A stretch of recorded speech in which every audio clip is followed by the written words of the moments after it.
Hello students, welcome back to my YouTube channel. अपनी आज की इस वीडियो में हम कवर करेंगे 3 marker questions of chapter issue of debentures. सबसे पहला क्वेश्चन बेटा जो हमारे पास है वो है, Garvit limited invited application for issuing 3011% debenture of 100 each. See face value हमारे पास डिबेंचर्स की गिवन है 100 एट अ डिस्काउंट ऑफ 6%। हमें डिस्काउंट बेटा यहाँ पर गिवन है 6%। The full amount was payable on application. देखो पूरा पैसा हमारे पास एप्लीकेशन के टाइम पर ही आ रहा है।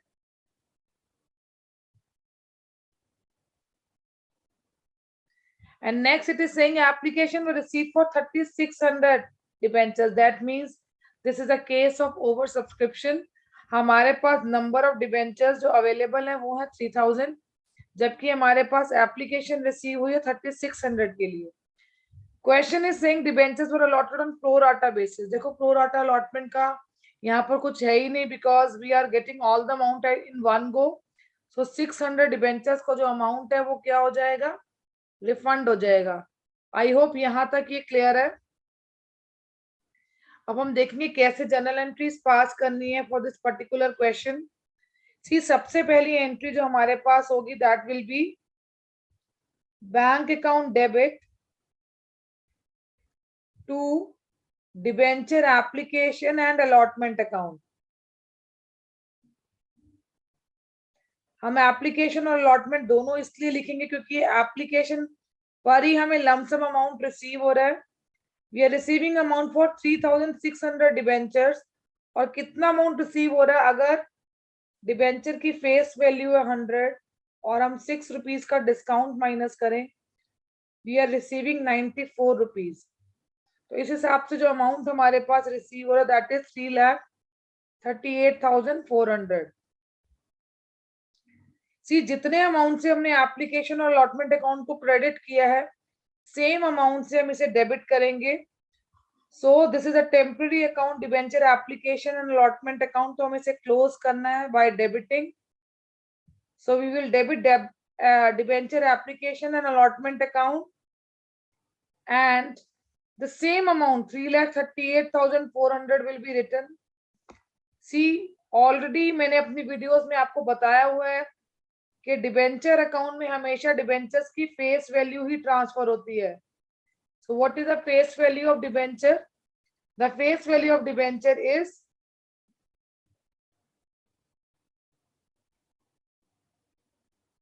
3000 into 100, that is 3 lakh rupees. Then हमारे पास आ रहा है बैलेंस जो हमें रिफंड करना है टू बैंक। हमें 600 डिबेंचर्स के ऊपर 94 रुपीज के हिसाब से 56,400 रुपीज का रिफंड करना है। Now these debentures are issued at discount. तो सी डिस्काउंट ऑन इशू क्या हो जाएगा, ये डेबिट हो जाएगा हमारे पास। और कितना अमाउंट आएगा बेटा, हमारे पास नंबर ऑफ डिबेंचर एक्चुअल जो है वो है 3000, जिसपे हम 6 रुपीज का डिस्काउंट दे रहे हैं। This amount amounted to rupees 18,000। See in question it is written past necessary journal entry. So it is equally important कि जो हमारे पास डिस्काउंट ऑन इशू आया हम उसको राइट ऑफ भी करें। तो जब हम इसको राइट ऑफ करेंगे और हमारे पास कोई रिजर्व अवेलेबल नहीं है, स्पेशली अगर हम बात करें तो हम सिक्योरिटी प्रीमियम रिजर्व या फिर कैपिटल रिजर्व से डिस्काउंट ऑन इशू या loss on issue of debenture को राइट ऑफ करते हैं। बट क्योंकि हमारे पास यहाँ पर ऐसा कोई रिजर्व गिवन नहीं है, तो हम राइट ऑफ के लिए क्या एंट्री पास करेंगे बेटा, will pass entry statement of profit and loss debit to discount on issue. देखो सेफर साइड की एंट्री हमें करनी है, भले ही क्वेश्चन में नहीं पूछा है कि आप ये एंट्री पास करो, but when it comes to passing of necessary entry, it is implied that we have to write off this discount amounting to rupees 18,000. I hope this question is clear और ये 3 marker के हिसाब से बिल्कुल apt question है। Yes, moving next. In next question we are having Tina Limited who has issued 10,000 12% debentures of 100 each payable rupees 40 on application, 60 on allotment. Public applied for 14,000 debenture. 14,000 के लिए हमारे पास एप्लीकेशन आई है, जबकि हमारे पास नंबर ऑफ डिबेंचर है 10,000. Now it is saying that 9,000 debenture holder को तो हमने पूरे 9,000 ही दे दिए. Those who applied for 9,000 debentures उन्हें पूरे 9,000 दे दिए. 2,000 डिबेंचर होल्डर को हमने 1,000 दी है. दैट मीन्स यहाँ पर प्रोराटा है. कितने डिबेंचर्स का? 1,000 का हमारे पास एप्लीकेशन का अमाउंट एक्स्ट्रा है, जिसे हम अलॉटमेंट में एडजस्ट करेंगे. शेयर्स का जैसा अलॉटमेंट नहीं है. This is the only question that can come in 3 marks for pro rata issue of debentures. और रिमेनिंग को हमने रिजेक्ट किया. तो देखो रिमेनिंग हमारे पास कितने डिबेंचर्स बच रहे हैं. अगर 14,000 डिबेंचर थे, 11,000 सब्ट्रैक्ट करें तो 3,000 के डिबेंचर्स बच रहे, जिन्हें हम क्या करेंगे, ऑल टुगेदर रिजेक्ट कर देंगे. Now starting with our question. पहली एंट्री बेटा हमारे पास क्या होगी? पहली एंट्री होगी bank account debit to debenture application. इस बार हम अलॉटमेंट नहीं लिखेंगे क्योंकि एप्लीकेशन और अलॉटमेंट का अमाउंट अलग अलग आ रहा है. और पहली बार जब अमाउंट आया तो 14,000 डिबेंचर्स पर 40 रुपीज एप्लीकेशन का अमाउंट हमने रिसीव किया है, which is standing at rupees 5,60,000. Next entry में हम क्या करेंगे, इस एप्लीकेशन के अमाउंट को ट्रांसफर करेंगे बेटा डिबेंचर अकाउंट में.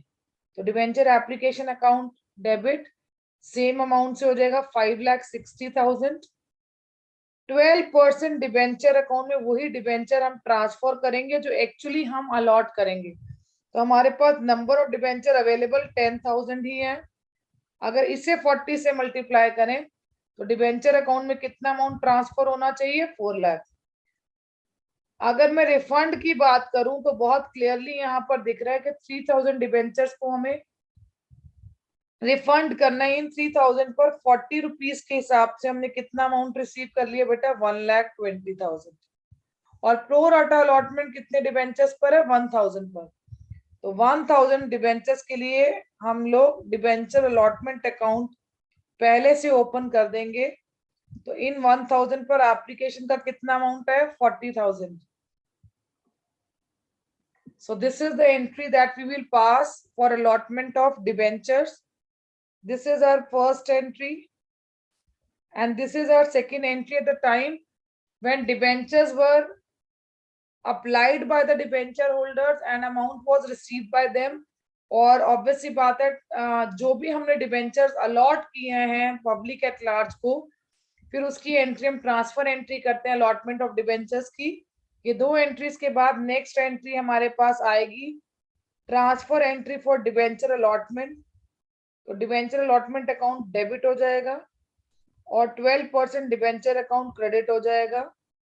और देखो नंबर ऑफ डिबेंचर हमारे पास कितने हैं? 10,000, जिसपे हमें 60 रुपीज मिलना है. तो यानी 6 लाख रुपीज हमें मिलना है अलॉटमेंट का, जिसमें से ऑलरेडी हम कुछ अमाउंट रिसीव कर चुके थे 40,000 के अराउंड. तो वो हम माइनस कर देंगे जो हमें एप्लीकेशन के टाइम पर ही मिल गया एक्स्ट्रा. तो what entry we will pass? It will be bank account debit to debenture allotment account. और अमाउंट कैसे आएगा? 6 लाख रुपीज का अमाउंट ड्यू था, 40,000 एप्लीकेशन के टाइम ही रिसीव हो गया. So remaining balance of rupees 5,60,000 will be received from the debenture holders. I hope this question is clear. Moving to our next question. It is a question of issue of debenture for consideration other than cash. बहुत ही अच्छा question है हमारे पास. Question कह रहा है accounts of Prabhu Limited purchased a machinery from Vicky Limited. तो देखो asset bye कर रहे हैं तो हमें एसेट को तो क्या कर देना है? डेबिट. तो जब भी परचेज कंसिडरेशन का क्वेश्चन आएगा, एसेट खरीदी तो एसेट को डेबिट कर दिया. From whom we have purchased? From Vicky Limited. And the purchase consideration was paid as follow. देखो इस क्वेश्चन में हमें number of debentures already given है, यानी मशीन कितने की ये वैल्यू में गिवन नहीं है, हमें कैलकुलेट करनी है. पर अगर मैं अपनी सेकेंड एंट्री पर आऊं तो देखो विक्की जो कि हमारा वेंडर है, पहली एंट्री में हमने उसे क्रेडिट किया था, डेबिट करेंगे. हम उसे दे रहे हैं 11% डिबेंचर्स और ये डिबेंचर्स हम उसे इशू कर रहे हैं डिस्काउंट पर. तो देखो फेस वैल्यू से पहले तो हम डिबेंचर अकाउंट को मल्टीप्लाई करेंगे 2000 इंटू 100, तो यहाँ पर अमाउंट आ जाएगा बेटा 2 लाख रुपीज। डिस्काउंट मिल रहा है 10 रुपीज का, तो कितना डिस्काउंट आ जाएगा बेटा? Discount on issue will be 20,000। तो अब बताओ विक्की लिमिटेड जो हमारा वेंडर है उसके अकाउंट में कितना आएगा? 1,80,000। तो जो 1,80,000 अमाउंट यहाँ आएगा वही यहाँ विक्की के अकाउंट में भी ट्रांसफर कर देंगे। आई होप इट इज क्लियर। इसके बाद बेटा एक प्रोमिसरी नोट भी गिवन है, बिल ऑफ एक्सचेंज, जो हमने उसे पे करना है बाद में। तो उसके लिए हम क्या ओपन करेंगे? Bills payable account. मशीन खरीदी है, बिल्स पेबल, आपकी लाइबिलिटी भी क्रिएट हो रही है 62,000 रुपीज की। एंड दैट मीन्स जो हमने एसेट बाय की है वो एसेट हमने बाय की है 2,42,000 की।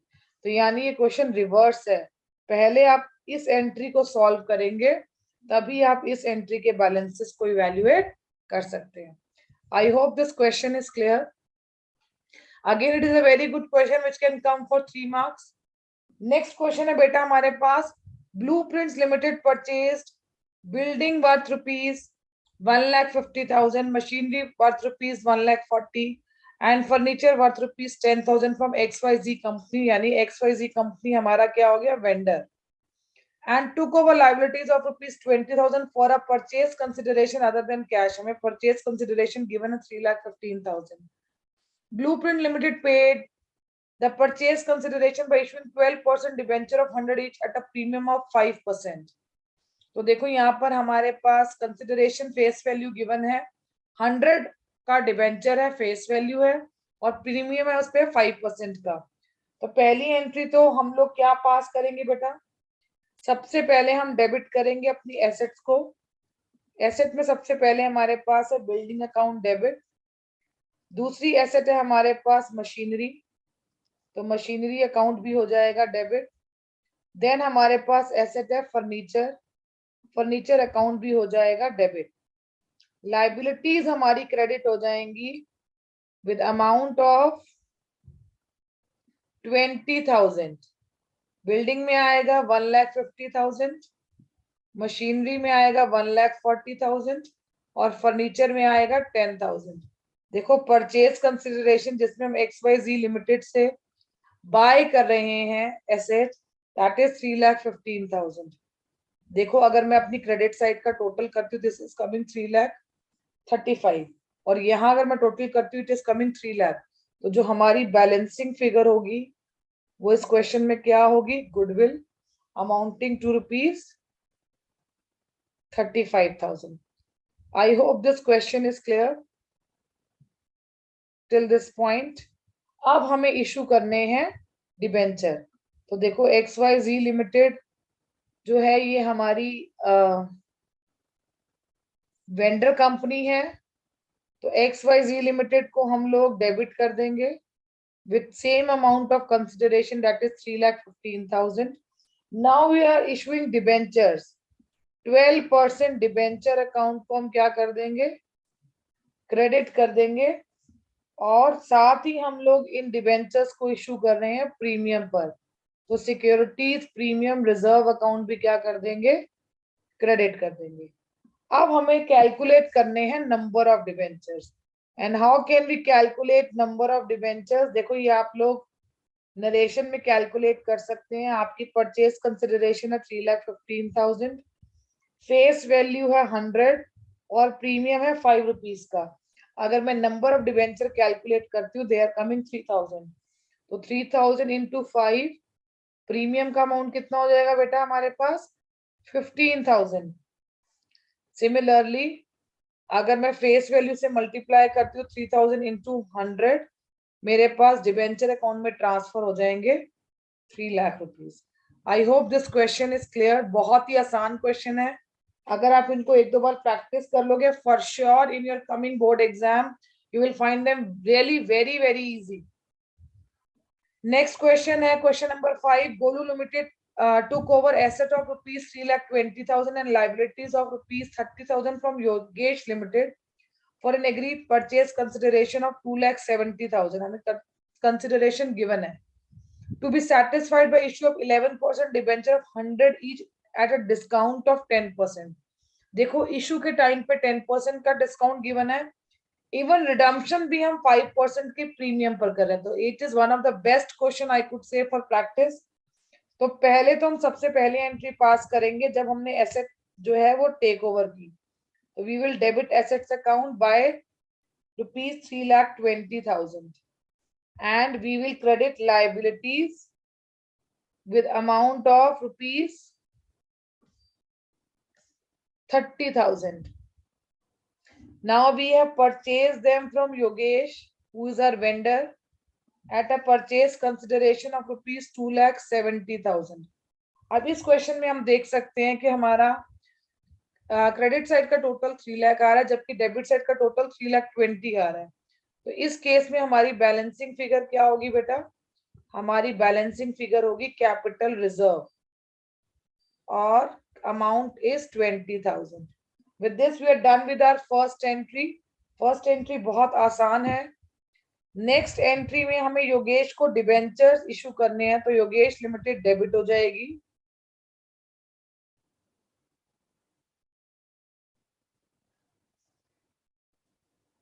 And then we will also debit discount on issue, क्योंकि हमें पता ही है कि हमने जो डिबेंचर्स है वो डिस्काउंट पर इशू किए हैं, तो discount on issue account debit.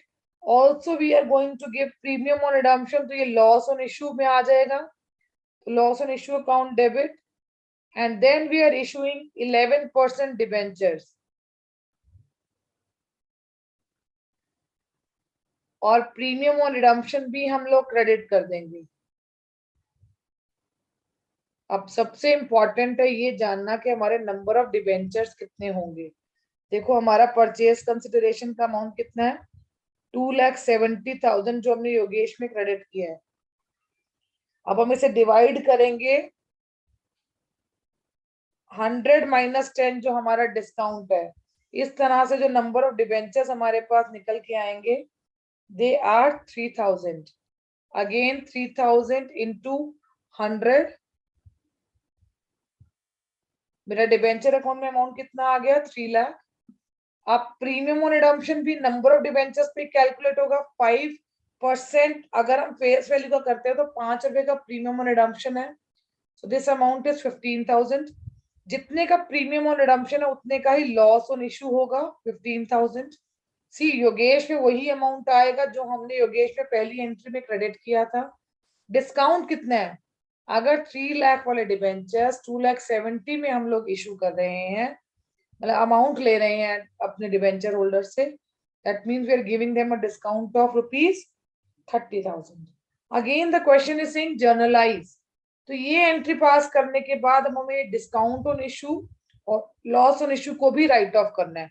Again हमारे पास ऑलरेडी कोई प्रॉफिट या ऐसा कुछ रिजर्व नहीं गिवन है, तो हम इसे राइट ऑफ तो करेंगे, और कहां से राइट ऑफ करेंगे? Statement of profit and loss से राइट ऑफ करेंगे और क्रेडिट करेंगे, अकाउंट क्लोज करेंगे, discount on issue account, issue of debentures लिख सकते हैं आप, to loss on issue of debentures account, और आपके पास अमाउंट कितना है? डिस्काउंट का 30,000, loss on issue that is premium on redemption 15, हम 45,000 रुपीज का जो बैलेंस है वो राइट ऑफ कर देंगे। आई hope this question is clear. Moving next, question number 6। Kajal Limited took over assets and liabilities of Vanya Limited. Kajal paid purchase consideration by issuing 15,000 debenture. यहाँ number of debenture already given है,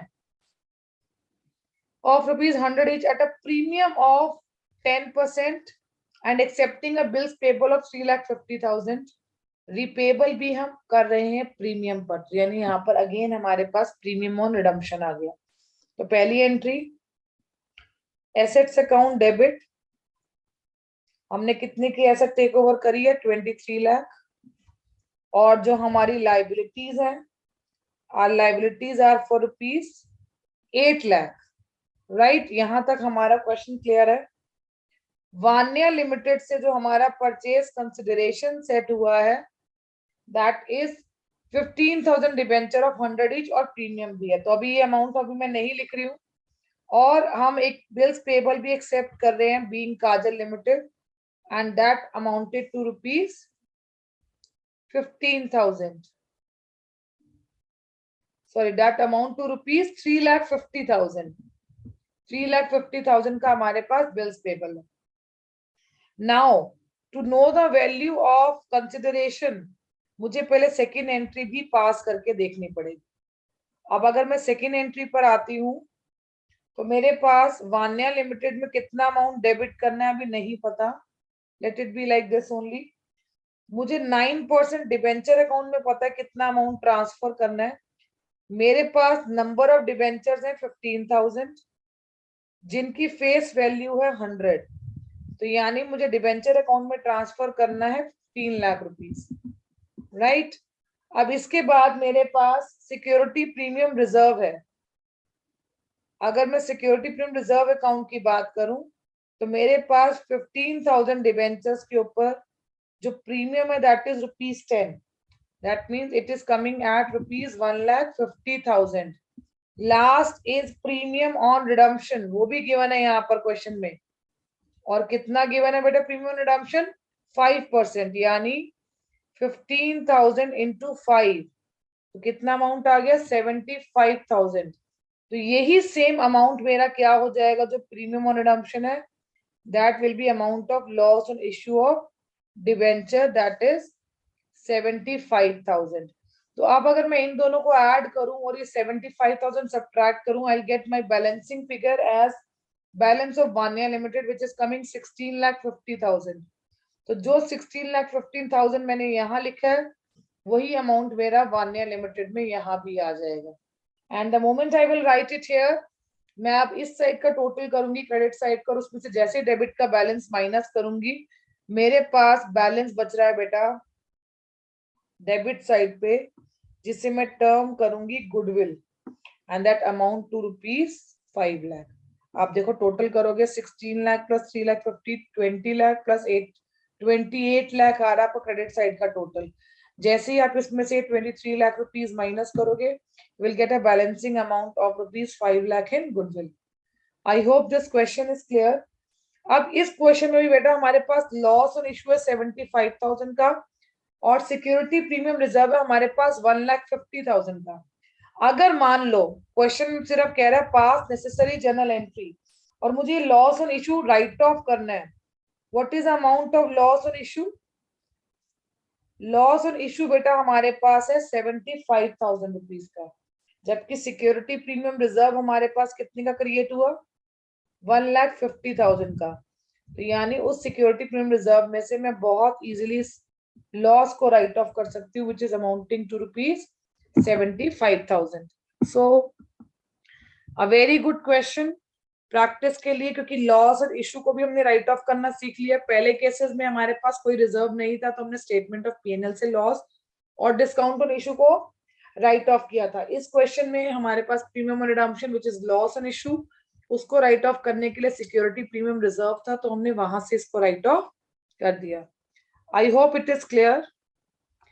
moving to our next question, interest on debentures की बात करें तो इस question में लिखा हुआ है on 1st April 2020 Sun Limited issued 10 lakh 10% debentures of ₹100 each at 8% discount.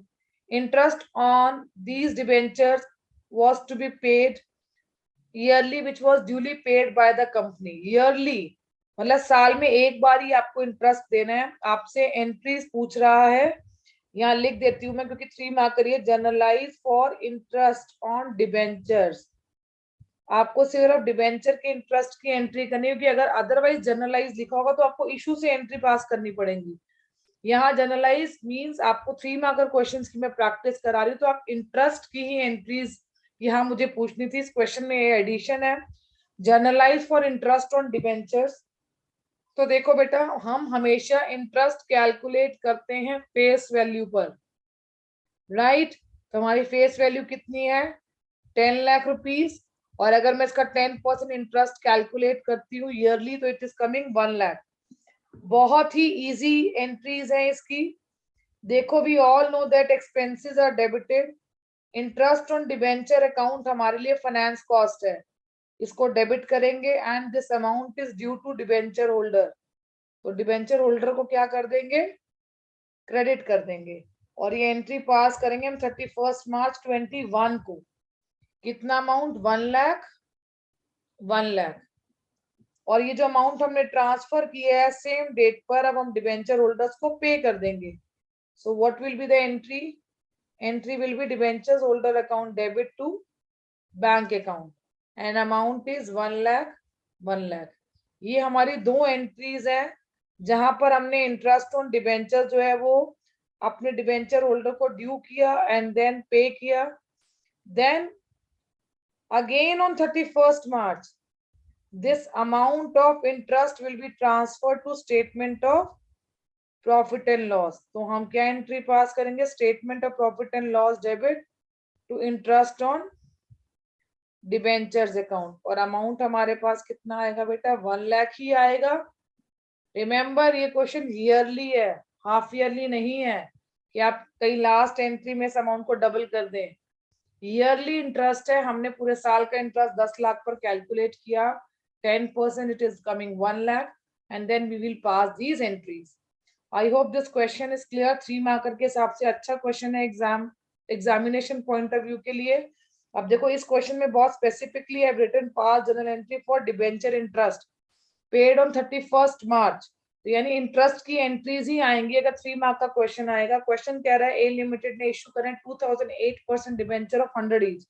अब यहाँ में नंबर ऑफ डिबेंचर्स गिवन है, वहां अमाउंट गिवन था डिबेंचर्स का, तो पहले हम 100 से मल्टीप्लाई करके अमाउंट ऑफ डिबेंचर कैलकुलेट करेंगे 2 लाख। और अगर हम इस पे इंटरेस्ट कैलकुलेट करें तो हमारा इंटरेस्ट रेट है 8%। तो मेरा ईयरली इंटरेस्ट कितना बन रहा है बेटा, 16,000। But it is saying that debenture interest was paid on 30 September as well as 31 March. और हमसे वो एंट्री पूछ रहा है 31 मार्च की, अज्यूमिंग कि हमने 30 सितंबर की एंट्री ऑलरेडी पास कर दी होगी। तो अगर मैं हाफ ईयरली इंटरेस्ट कैलकुलेट करूं तो मेरा अमाउंट कितना आ रहा है, 18,000, सॉरी 8,000। तो बेटा एंट्रीज अगेन रिपीट हो रही हैं। Interest on debentures account debit, मेरे पास अमाउंट 16,000 का आधा 8,000 आ जाएगा। This amount has to be paid to debenture holders, तो डिबेंचर होल्डर्स मेरे क्रेडिट हो जाएंगे 8,000 रुपीज से। Then when I will pay this amount to my debenture holders, at that time entry will be debentures holder account debit to bank account. और ये दोनों ही entries किस date की पास करी है हमने, 31 मार्च 2021, राइट। और लास्ट एंट्री अभी मैंने आपको बताया कि आपको ये जो अमाउंट है इंटरेस्ट का इसको ट्रांसफर करना है statement of profit and loss account में। सो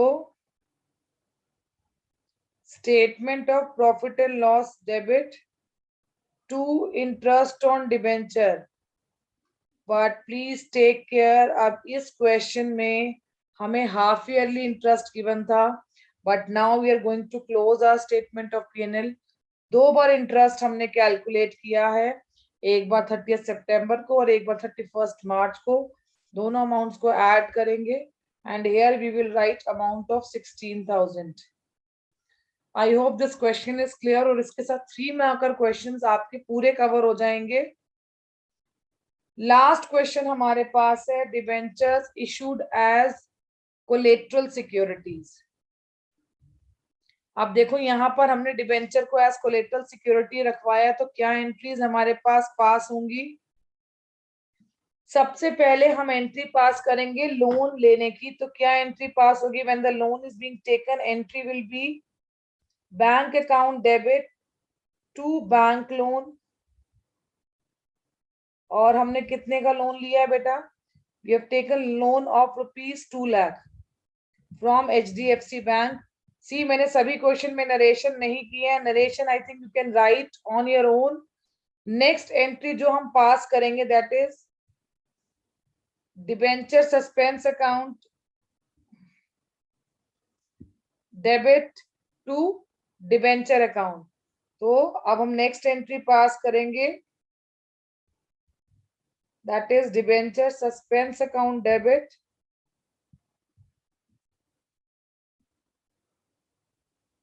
टू 12% डिबेंचर अकाउंट, और हम कोलेटरल सिक्योरिटी रखवा रहे हैं ऑफ अमाउंट 2,50,000।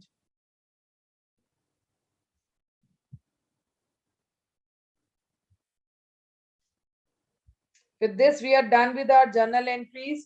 Next हमें यहाँ पर अपना हेड ओपन करना है इक्विटी एंड लायबिलिटीज, और इसमें हम लिखेंगे non current liabilities. Non current liabilities में हमारे पास आएगा लॉन्ग टर्म बोरोइंग्स, जिसके आगे हम लगाएंगे नोट नंबर 1, और हम कितना अमाउंट दिखाएंगे लॉन्ग टर्म बोरिंग का। एक्चुअल अभी हमारी लाइबिलिटी 2 लाख रुपीस की बनी है, जो कि हमारा लोन का अमाउंट है। डिबेंचर तो सेकेंडरी हमारी सिक्योरिटी है, कोलेट्रल है, अभी एक्चुअल लाइबिलिटी नहीं है। अब हम यहाँ पर सीरियल नंबर डालेंगे 1, जिसके लिए हमने नोट नंबर डाला था बैलेंस शीट में। यहाँ लिखेंगे लॉन्ग टर्म बोरोइंग्स, और यहाँ पर लिखेंगे टर्म लोन। हमने लोन कितने अमाउंट का लिया बेटा, 2 लाख, और इसके अगेंस्ट हमने 12% डिबेंचर्स इशू किए हैं ऑफ रुपीज 2,50,000, और इसमें से यही डिबेंचर सस्पेंस हम क्या कर देंगे, सब्ट्रैक्ट कर देंगे 2,50,000 का। तो ये जो बैलेंस आएगा हमारे पास वो कितना आएगा, नील अमाउंट आएगा। तो यही 2 लाख रुपीज जो हमारे पास टर्म लोन का आया था वो हम यहाँ पर ट्रांसफर कर रहे हैं। तो ये भी 3 मार्कर क्वेश्चन आ सकता है एग्जाम में। With this we are done with all our 3 marker question. Thank you for watching this video. Stay connected and do subscribe my channel.